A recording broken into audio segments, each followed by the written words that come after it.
ఇన్ఛార్జీల మార్పు వ్యవహారంలో ఎవరూ కూడా తీసుకోలేనన్ని స్ట్రాంగ్ నిర్ణయాల్ని జగన్మోహన్ రెడ్డి తీసుకున్నారు. భవిష్యత్తులో ఏ రాజకీయ పార్టీ తీసుకోలేని లేదా ఈయన కూడా మళ్ళీ తీసుకుంటారో లేదో తెలీదు.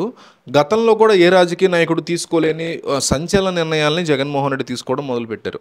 ముఖ్యంగా ఈ ఇన్ఛార్జీల మార్పు వ్యవహారాన్ని స్టార్ట్ చేసిందే తనకు అత్యంత సన్నిహితంగా ఉండి వైసీపీ కుటుంబానికి, ముఖ్యంగా వైఎస్ రాజశేఖర రెడ్డి కుటుంబానికి అత్యంత సన్నిహితంగా ఉండే ఆర్కే ఆళ్ళ రామకృష్ణారెడ్డిని పక్కన పెట్టి మరి తాను ఎవరి విషయంలో వెనకడుగు వేసేది లేదు అని తెలియజేస్తూ ఫస్ట్ వ్యక్తిని ఆయన్నే తీసి పక్కన పెట్టారు.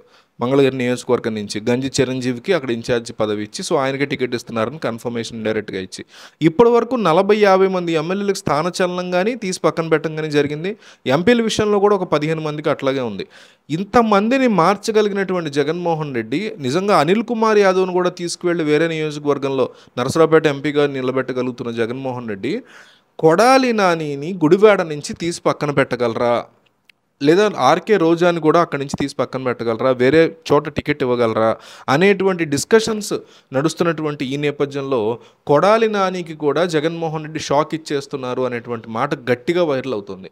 సో ఈ అంశం గురించి నేను ఈ వీడియోలో మాట్లాడబోతున్నా కాబట్టి ఈ వీడియోని వాట్సాప్లో స్టేటస్గా పెట్టుకోండి.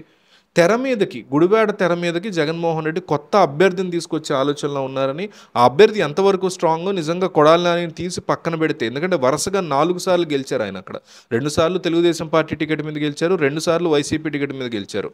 సో ఈ 2 పార్టీల తరఫున 4 సార్లు గెలిచినటువంటి సిట్టింగ్ ఎమ్మెల్యేని తీసి పక్కన పెట్టే అంత బిగ్ సాహసాన్ని జగన్ చేస్తారా? చేస్తే అంత గొప్ప అభ్యర్థి జగన్కి దొరికాడా? దొరికినంత మాత్రాన గెలుస్తారా? గెలిస్తే వేరే చోట ఎక్కడిస్తారు కొడాలి నానికి? అక్కడ కొడాలి నానికి ఉన్నటువంటి సత్తా ఎంత అనేది చూద్దాం. కొడాలి నాని అంటే గుడివాడ అంటే కొడాలి నాని అనే పరిస్థితిలో ఉంది. వరుసగా 4 సార్లు గెలిచినటువంటి నాని గుడివాడ కంచుకోటగా మార్చుకున్నారు. గుడివాడలో కమ్మ సామాజిక వర్గం అధికం. అదే సామాజిక వర్గానికి చెందిన కొడాలి నాని గత 4.5 సంవత్సరాలుగా 4 సార్లుగా ఎమ్మెల్యేగా గెలుస్తూ వస్తున్నారు. వైసీపీ అధికారంలోకి వచ్చిన తర్వాత మంత్రి అయ్యారు. విస్తీర్ణంలో పదవి కోల్పోయారు. అయితే ఆయన కమ్మ సామాజిక వర్గం భిన్నంగా ఆలోచిస్తుంది. తమ కులానికి చెందిన వ్యక్తిగా అభిమానించి ఏకపక్షంగా మద్దతు తెలిపేవారు. కానీ ఇప్పుడు సీన్ మారింది. తెల్లవారు లేస్తే చాలు కొడాలి నాని చంద్రబాబు లోకేష్ను తిట్టిపోస్తున్నారు.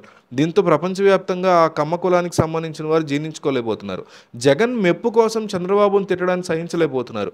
ఈ పరిస్థితి కారణంగానే గుడివాడ నియోజకవర్గంలో ఆ సామాజిక వర్గంలో స్పష్టమైన మార్పు కనిపిస్తోంది. మరోవైపు తెలుగుదేశం పార్టీ ఆర్థికంగా బలమైన నేతగా ఉన్న వెనిగండ్ల రాముని ఎంపిక చేసింది. దీంతో ఆ సామాజిక వర్గం ఆయన వైపు టర్న్ తిరిగేలా కనిపిస్తోంది. ఈ రకమైనటువంటి ఇన్ఫర్మేషను నేరుగా జగన్మోహన్ రెడ్డి వద్ద రావటం వల్లే ఆయన మార్పుకు శ్రీకారం చుడుతున్నారని తెలుస్తోంది. ఎందుకంటే 4 సార్లు గెలిచాడు కదా, ఈసారి వేరే వాళ్ళకి అవకాశం ఇద్దామనే ఫీలింగ్ గుడివాడలోని ప్రధాన ప్రాంతాల్లో ఉన్న ప్రజలందరికీ వచ్చిందని, అందువల్ల ఆ రిస్క్ని తీసుకోవడం ఎందుకని జగన్మోహన్ రెడ్డి ఆలోచిస్తున్నట్టుగా తెలుస్తోంది. గతంలో ఎంపీగా ఉన్న బాలశౌరి గుడివాడ ఎమ్మెల్యే టికెట్ కోసం ప్రయత్నించారు. ఈ క్రమంలో ఒకసారి కొడాలి నాని అనుమతి లేకుండా ప్రభుత్వ కార్యక్రమాలకి బాలశౌరి హాజరు కావడం వివాదంగా మారింది. అయితే ఇటీవల బాలశౌరి పార్టీ మారారు, జనసేనలో చేరారు. దీంతో అక్కడ వివాదం సమసిపోయిందని అంతా భావించారు. అయితే వైసీపీ జిల్లా ఉపాధ్యక్షుడిగా హనుమంతరావు అనే వ్యక్తి అనూహ్యంగా తెర మీదకి వచ్చారు. ఆయనకి సీఎంఓ నుంచి పిలుపు రావడంతో కొడాలి నానిని తప్పిస్తారనే ప్రచారం జోరుగా సాగుతుంది. అయితే తన ప్రాణానికంటే మిన్న కొడాలి నాని అంటూ పలు సందర్భాల్లో జగన్ చెప్పుకొచ్చారు. అటువంటి ప్రాణ సమానమైన కొడాలి నానిని తప్పించే సాహసాన్ని జగన్ చేస్తారా అనే ప్రశ్న ఉంది. అయితే వై నాట్ 175 అనే నినాదంతో జగన్ ముందుకు సాగుతున్నారు. కీలక నిర్ణయాలు తీసుకుంటున్నారు. నాని విషయంలో సైతం అదే మాదిరిగా వ్యవహరిస్తారని విశ్లేషకులు అంచనా వేస్తున్నారు. అయితే ఈయన్ని తీసుకువెళ్ళి గన్నవరంలో పెట్టేటువంటి ఆలోచనలో ఉందని, గన్నవరంలోని వల్లభనేని వంశీని ఇక్కడ పెట్టే ఆలోచనలో ఉందనేటువంటి టాక్ కూడా ఉంది. సో ఈసారి గుడివాడలో నానికి టికెట్ ఇస్తారా, వేరే వాళ్ళకి ఇస్తారా అనేది మీరు కామెంట్లో చెప్పండి.